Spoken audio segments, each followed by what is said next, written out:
Hey everyone, this is Jason Chapman with MarineMax in Rogers, Minnesota. Super excited to show you this 2026 Nautique GS20. It's got the beautiful steel blue metal flake hull side, jet black hull bottom. Looks really nice in the water.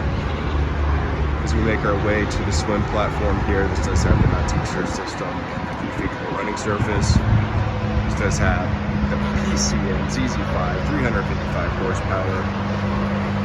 2 seats aft, great spot to hang out when you're anchored. As we make our way into the boat here, with all the non-skid, you really can get inside the boat without stepping on any upholstery. The Mojave brown also looks really sharp. U-shaped seating. You do have strapless board racks, tower speakers, awareness camera, bimini top and boot with surf pockets. Storage underneath all the seats. It's rated for 12 passengers, so a lot of room to move about on a 20-foot boat. Link panoramic screen and our hotkeys. Ergonomically, everything is amazing on this boat. Recessed glove box. And then making our way to the bow, seating all around.